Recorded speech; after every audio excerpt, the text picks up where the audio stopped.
Bueno, chicos, pues seguimos viendo el contenido de la Constitución. En este caso empezamos por el, el capítulo, bueno, en este caso la sección que habla de derechos y deberes. Os recuerdo este segundo escalón de derechos y deberes. El primero era el de derechos fundamentales y libertades públicas y el tercero es el capítulo tercero de los principios rectores de la política social y económica. Mirad, si queréis centraros en algo, os centráis en el primero. El segundo y el tercero es poco importante. Y diréis, Antonio, no, te equivocas. Han preguntado sobre ello en el examen de 2021. Bueno, pues sí, pero no. Al final, lo que preguntan de esta parte, o de lo que en lo que se centran en alguna ocasión, es que en la estructura. Es decir, si os fijáis, por aquí pone examen 2021.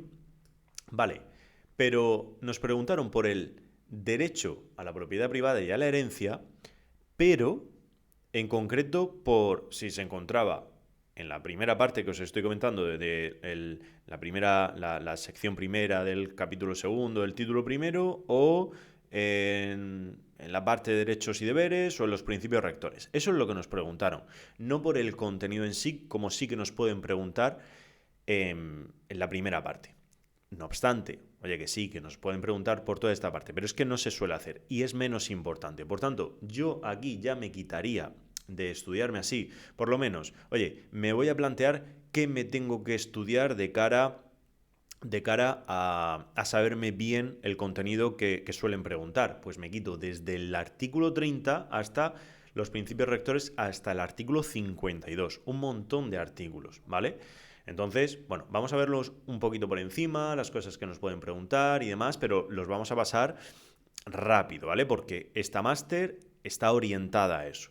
Al final tenemos en esta sección segunda unos derechos y deberes. Y esto quiere decir, como os pongo aquí en la leyenda, que estos artículos van a tener una doble vertiente. Pueden ser un derecho, como lo que venimos hablando, pero también nos está diciendo la propia Constitución que vamos a tener unos deberes como ciudadanos. No solamente es recibir, sino que también tenemos que dar en algunos casos. Por eso, pues, por ejemplo, el artículo 30 nos dice que es un derecho-deber, ¿vale? Esa doble D, derecho-deber, de defender a España, que tiene el derecho pues tanto de la defensa como el defender y obligaciones militares. En este caso, pues había una obligación de pues hacer la mili, que todos conocemos y tal, había una serie de excepciones y tal, pero hoy día pues no existe esa obligación, ¿vale? También es un cambio, en este caso, que hay con respecto a la redacción inicial y en cuanto a los contenidos iniciales que se planteaban. Hoy día, pues es voluntario entrar al ejército, ¿no? Antes estaba esa obligación, entre comillas. Bueno, en cuanto a lo que nos dice el artículo 30 en la segunda parte es, oye, en el caso de que haya una catástrofe, también pues tenemos unos servicios de protección civil que pues todos los ciudadanos debemos de colaborar, ¿vale? Básicamente es eso, como un deber. Vale, el artículo 31 habla de los tributos, es decir, impuestos. En este caso es un derecho y un deber. Al final los tributos, los impuestos están orientados a que podamos tener también y que el país dé una serie de servicios sociales. Que podremos discutir si son más o menos abusivos, por supuesto, pero que no cabe duda también que nuestro país es un país de buenos servicios también, ¿vale? No obstante, pues bueno, se podría regular muchísimo mejor. En cualquier caso, lo que nos viene a decir aquí no es todo eso que os estoy diciendo, sino que todos tenemos el derecho y el deber en el momento en el que trabajamos a tributar y también de beneficiarnos de toda esa contribución colectiva, ¿vale? Y por eso nos dice que en ningún caso va a tener alcance confiscatorio, es decir, la idea no es quitarnos dinero, el Estado no es quitarnos el dinero porque sí, sino para un fin, ¿no? Vale, dice, el gasto público realizará una asignación equitativa, recursos públicos, criterios de eficiencia de economía, etcétera. Vale, el artículo 33 nos habla del derecho a la propiedad privada y a la herencia, como os he comentado, que es lo que nos preguntaron en concreto por esa estructura. Y bueno, que nadie puede ser privado de sus bienes y derechos sino por causa justificada de utilidad pública. Esto pues podríamos hablar de, pues no sé, tienes una propiedad y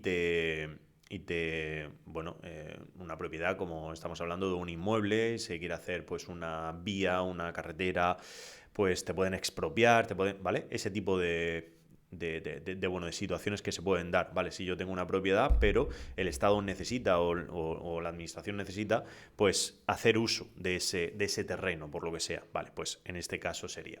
El artículo 34, el derecho a de fundación, pues también se reconoce la posibilidad del derecho a fundación para bienes de interés general. Hemos hablado de asociaciones, hemos hablado de sindicatos, hemos hablado de, ¿vale? Aquí fundaciones.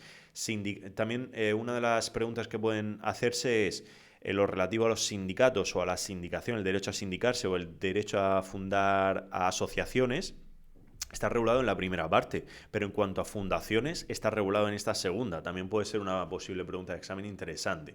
En cuanto al trabajo, pues igual tenemos el derecho y el deber de trabajar. Esto no quiere decir que tengamos el derecho a trabajar en lo que queramos. Tenemos que ganarnos esa posibilidad de trabajar en lo que queramos. Por eso pues bueno, no se fija como que el Estado tiene que darnos un trabajo sí o sí, no, es un derecho, pero también es un deber de trabajar y de contribuir y de tributar como estamos hablando. Y bueno, aquí pues excepciones en cuanto no se puede hacer discriminación por razón de sexo y tal, aunque luego en la práctica pues sí que pues llevamos discutiendo un montón de años que sí que se da, ¿no? Esas desigualdades, por eso está muy a la orden del día pues políticas encaminadas a la igualdad. El artículo 36, los colegios también, fundaciones, colegios, ¿vale? No colegios en cuanto a formación de niños, sino a colegiarse, ¿vale?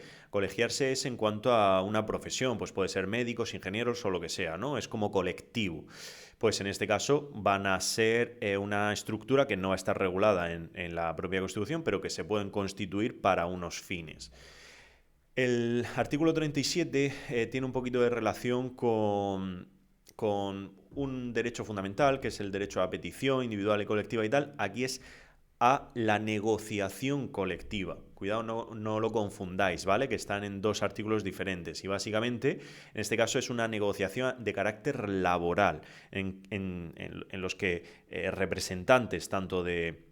Pues aquí nos habla de trabajadores y empresarios, pero puede ser pues de bueno, de un colectivo y de esos trabajadores. Veremos, pues, por ejemplo, en concreto en Policía Nacional, esta negociación, cómo se puede llevar a cabo a través de los sindicatos, a través del Consejo de Policía y tal, ¿vale? Bueno, se pueden llevar a cabo, adoptar medidas de conflicto colectivo. Esto quiere decir que en el colectivo de ese ámbito, pues se pueden juntar para plantear cuestiones que tienen que ver con todo el colectivo, no de carácter individual, ¿vale?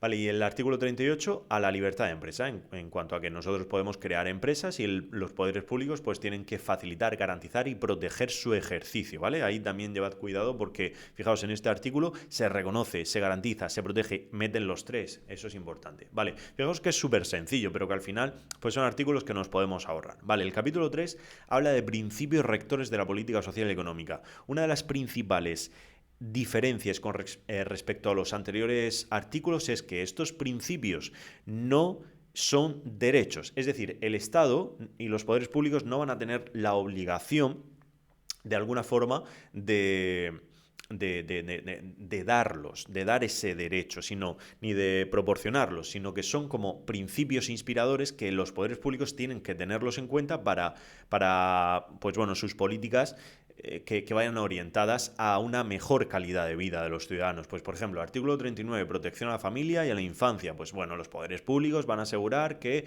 pues esto se cumpla. Deben prestar asistencia a los padres, tanto que si has tenido un hijo dentro o fuera de matrimonio. Esto hoy día pues daría mucho, o sea, daría igual completamente, pero aquí pues lo quisieron dejar claro porque si recordáis venimos pues como de una mentalidad pues eso, de ideologías, bueno, más bien de mentalidad en cuanto a creencias del tipo, pues eso, católicas, en las que pues tienes que estar casado para tener hijos y tal, pues bueno, aquí da igual. Las responsabilidades da igual que las tengas, o sea, da igual que tengas un hijo dentro o fuera de matrimonio, vas a tener esa obligación, ¿vale? Entonces los poderes públicos, pues ya directamente aquí lo hacen ver que irán encaminadas las políticas a ello, no que los poderes públicos te van a obligar en cierta medida. Vale, el artículo 40, marco profesional orientado a la formación profesional del pleno empleo. Vamos a ir avanzando porque, a ver, eso es fácil, tampoco creo que requiera mucha más explicación.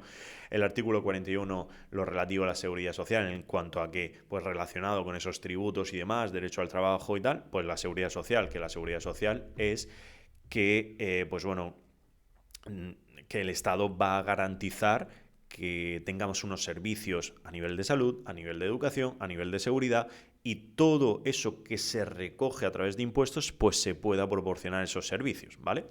Emigración, el artículo 42, en cuanto a, fijaos que nos dice que el Estado va a velar por proteger de alguna forma los derechos de los trabajadores españoles en el extranjero y orientar y de alguna forma que las políticas vayan orientadas a que, oye, tú te has ido al extranjero a trabajar por lo que sea, vale, pero vuelve, ¿vale? Porque te queremos, como si dijéramos en nuestro país. Esto es lo que viene a decir este artículo.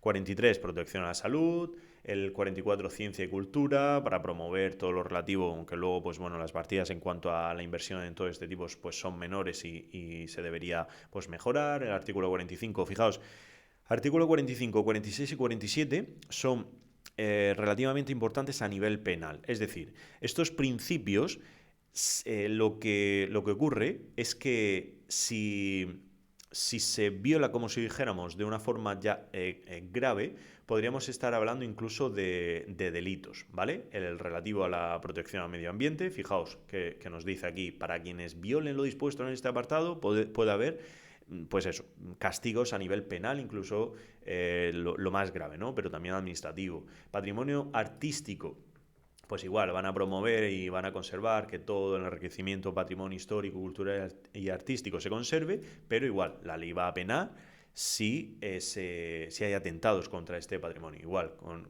vivienda y urbanismo, que también hay muchas, ¿vale? Bueno, 48, 49, 50, 51 habla sobre atención a la juventud, protección de discapacitados, pensionistas y jubilados en el 50, consumidores y usuarios 51 y 52 organizaciones profesionales. Si tenéis alguna duda nos lo comentáis, pero vamos, son relativamente sencillos. Vamos a lo importante, ¿vale? Vamos a los últimos artículos de este primer título, que es el relativo a las garantías de las libertades fundamentales y a la suspensión de derechos. Fijaos, en las garantías de las libertades básicamente nos viene a decir el artículo 53 y esto es muy importante porque con este cuadro que tenemos aquí se entiende muy bien, ¿vale? Cuando lo vemos aquí en el propio articulado de la Constitución se hace un poco complejo de entender, pero aquí se entiende muy bien y es que, por un lado, mirad, tenemos que establecer los tres grupos que os he comentado, lo que es la primera sección del capítulo segundo y teniendo en cuenta también el artículo 14 y también metiendo el 30.2, ¿vale? Por aquí lo hablamos, también el 30.2 de la objeción de conciencia, lo vamos a meter aquí. Y tenemos como otros tres apartados, arriba veis que pone protección, o sea, poderes públicos, regulación y protección. Vale, pues esto lo que quiere decir es poderes públicos. Oye, lo van a tener que tener en cuenta todo, los derechos fundamentales, libertades públicas, artículo 14 y el 30.2 para, igual, los derechos y deberes también de la sección segunda, los tienen que tener en cuenta para su política. Oye, todo lo que tenga que ver con el desarrollo legislativo, por ejemplo, lo van a tener que hacer basándose en esos artículos, ¿vale? Desde el artículo 14 al artículo bueno, el 29 por supuesto, y ya los derechos y deberes, ¿vale? Entonces, son vinculantes. No son vinculantes los principios rectores de la política social y económica. Eso lo debemos de tener en cuenta, que eso, lo que os he comentado, son solamente principios y se deben de tener en cuenta para mejorar la calidad de vida, pero no son vinculantes, ¿vale? Palabra clave, vinculantes, no vinculantes, ya está. Ahora, en cuanto a cómo tienen que ser desarrollados, lo relativo a la regulación, bueno, pues tienen que ser desarrollados, uno, ley orgánica, 2, ley ordinaria, ¿vale? Es decir, cuando habla de reserva de ley, quiere decir que tienen que ser desarrollados por una norma que tenga carácter de ley, pero cuando nosotros estudiamos las leyes, sabemos que hay una ley orgánica y una ley ordinaria. Bueno, las leyes orgánicas son las que se ocupan de materias concretas importantes, que son desarrollo de derechos fundamentales y libertades públicas, lo relativo al estatutos de autonomía, al régimen electoral general, ¿vale? Y otras que establezca la propia Constitución, como lo relativo, pues yo que sé, al defensor del pueblo, al Tribunal Constitucional, ¿vale? Entonces, cualquier ley que vaya a desarrollar algún artículo del 14 al 29, pues va a tener que ser desarrollado por una ley orgánica. Pues yo qué sé, te vas al Código Penal, el Código Penal, como desarrolla y va a limitar derechos, pues por ejemplo, te va a limitar el derecho a la libertad, que es el artículo 17, pues tiene que ser desarrollado por una ley orgánica. Por tanto, el Código Penal es la ley orgánica 10/95, ¿vale? Vale, pues eso es lo que nos viene a decir aquí el cuadro, ¿vale? Tiene que ser desarrollado por una ley orgánica. Ahora, estos artículos que vemos aquí en el segundo cuadro, no. Tiene que tener una norma con rango de ley. Y ya está. Y luego lo que nos viene a decir aquí en el último, dice, no son normas de aplicación inmediata que requieren que se cree también una ley para poder ser aplicadas. Pero estos en concreto ya se aplican de por sí. Por eso la protección es tan importante. La protección a nivel... Es lo que nos está diciendo el artículo 53. La protección que da la propia Constitución española es... el primer grupo se va a proteger muchísimo porque va a tener una protección por la jurisdicción ordinaria con una consideración de sumarial y preferente, es decir, que se va a tener en cuenta antes que nada y muy rápido la protección de esos derechos y tal. Y luego, por el Tribunal Constitucional, se va a poder interponer un recurso de inconstitucionalidad y un recurso de amparo para proteger estos artículos. Es decir, si veis una diferencia clara, jurisdicción ordinaria en cuanto a ese trámite sumarial y preferente, y también hay una protección en cuanto a la jurisdicción ordinaria en el segundo grupo, pero ya no tiene que ser ni sumarial ni preferente. El juez ordinario, pues directamente los protegerá, pero no con esa prontitud, por así decirlo, ¿no? Y luego, en cuanto al Tribunal Constitucional, el recurso de inconstitucionalidad y el recurso de amparo no son iguales. El de inconstitucionalidad es básicamente, oye, solo pueden plantear ciertas personas, ¿no? Sobre todo a nivel político, 50 diputados, 50 senadores, grupos, ¿vale? Presidente, vale. Pues se presenta el recurso de inconstitucionalidad para que el Tribunal Constitucional revise si esa ley está acorde a la Constitución o no. Eso es el recurso de inconstitucionalidad, pero el recurso de amparo es diferente. El recurso de amparo está más orientado a, pues, por ejemplo, si se ha violado alguno de los derechos fundamentales, pues se plantea ante el Tribunal Constitucional, oye, esto puede ser que no se haya cumplido este derecho fundamental y el Tribunal Constitucional tendrá que dar una respuesta en cuanto a eso. Eso no se puede hacer en el segundo grupo, que como veis solamente hay una protección en cuanto a la jurisdicción ordinaria, no sumarial ni preferente, y en cuanto al Tribunal Constitucional desaparece el recurso de amparo, solo se puede interponer el recurso de inconstitucionalidad. Y en el tercer grupo no hay ni una ni otra, por así decirlo, en cuanto a ese sumarial y preferente, solamente es ante la jurisdicción ordinaria. Pero no puede tener acceso por sí solo, es decir, el artículo 45 no puede tener acceso por sí solo a lo que es a la protección, sino que tiene que ser desarrollado por una ley para poder tener esa protección, ¿vale? Es lo que viene a decir el artículo 53, ¿vale? Yo creo que con eso pues se entiende muy bien.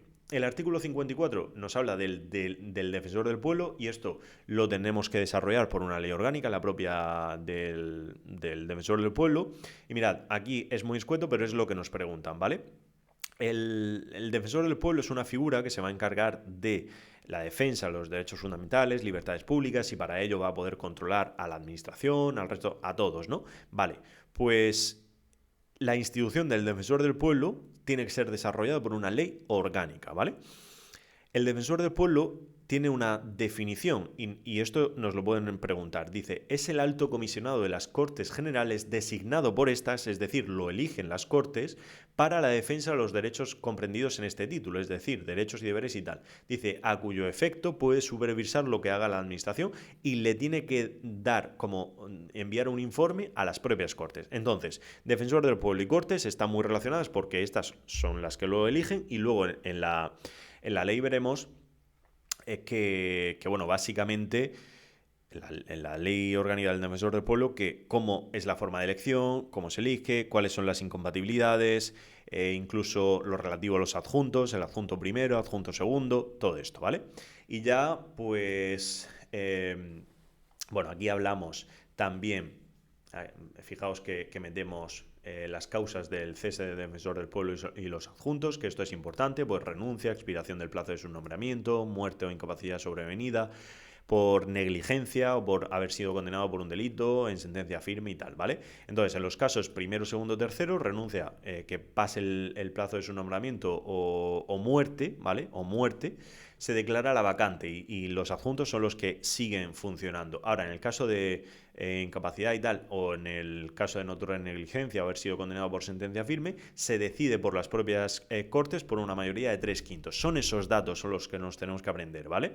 Entonces, en el plazo no superior de un mes, se inicia un nuevo procedimiento para elegir a un nuevo presidente del gobierno. Lo relativo a la protección de datos y garantías digitales y tal, a ver, aquí hace una referencia a diferentes normas y tal, se crea el supervisor de protección de datos y tal, pues son esas cosas que podemos tener en cuenta, pero que de alguna forma, pues yo me dejaría más de forma secundaria. Aquí vemos que desarrollamos un poquito más cómo se elige el defensor del pueblo a través de esa ley orgánica que os comento, que me parece interesante, aparte de lo que viene regulado en la Constitución.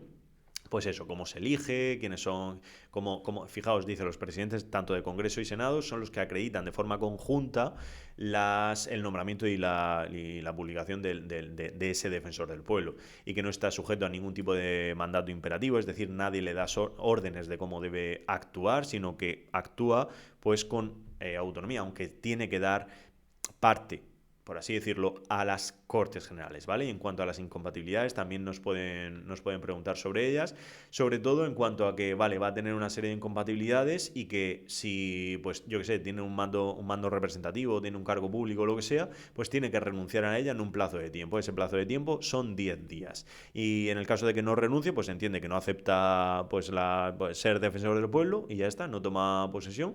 Y en el caso de que le venga después de haber tomado posesión, pues también no aceptar, ¿no? Y esto es lo que nos puede preguntar. Esto, la incompatibilidad sobrevenida, es lo que os estoy comentando. En cuanto a los adjuntos, ¿vale? Adjunto primero, adjunto segundo. Y bueno, poquito más de esta parte, ¿vale? Y que se encarga también del Mecanismo Nacional de Prevención contra la Tortura. También nos lo han preguntado alguna vez, pero bueno, tampoco desarrollar muchísimo más sobre esa parte. Y en cuanto al capítulo 5, que es el último, que es el artículo 55, es la suspensión de derechos y libertades, lo que os comenté, que podíamos tener una suspensión de forma general y una suspensión de carácter individual. Cuando se suspende de carácter general, tenemos que irnos a unos estados que se desarrollan también en el artículo 116 de la Constitución Española, que son los estados de alarma, excepción y sitio, que son los estados de excepción y sitio en los que se pueden suspender derechos de carácter general. Y son los que vemos aquí. Dice el artículo 17, el 18.2, el 3, el 19, podrán ser suspendidos cuando se declare la estado de excepción o de sitio, ¿vale? Se exceptúa el 17.3. El 17.3 solamente se va a poder suspender en el estado de sitio. La diferencia, básicamente, entre el estado de alarma, excepción y sitio, lo explico en otro vídeo también que podéis ver en YouTube, pero bueno, la diferencia básicamente en el estado de sitio, para que lo entendáis, y el por qué se puede suspender también este artículo 17.3 es porque es como si dijéramos un estado de guerra. Entonces habrá derechos, como si dijéramos, muy potentes y muy importantes, que se pueden limitar, se pueden suspender en ciertos casos. Lógicamente es algo tan improbable que no se ha dado hoy por hoy en nuestra etapa contemporánea. Entonces dice, una ley orgánica podrá determinar la forma, los casos, los derechos reconocidos, todo esto pueden ser suspendidos para personas determinadas y para personas concretas de forma individual, sobre todo que estén orientadas a bandas terroristas, bandas armadas, todo esto que se podrán suspender pues ciertos derechos, como pues es la incomunicación, como es el derecho a incluso el tiempo límite de la detención, que podrá prolongarse incluso otras 48 horas, en fin, todo esto, ¿no? Vale, pues chicos, esta es la primera parte de la Constitución española. Madre mía, todo lo que llevamos visto ya. Hemos visto un montón de cosas, pero solamente llevamos el primer título. Prometo que los siguientes títulos iremos un poquito más rápidos, ¿vale? Así que nada, ya en la siguiente vamos a empezar con el título 2 y seguiremos con las Cortes, ¿vale? Todo esto. Y nada, cualquier duda, pues nos comentáis. Un saludo y hasta la próxima. Adiós.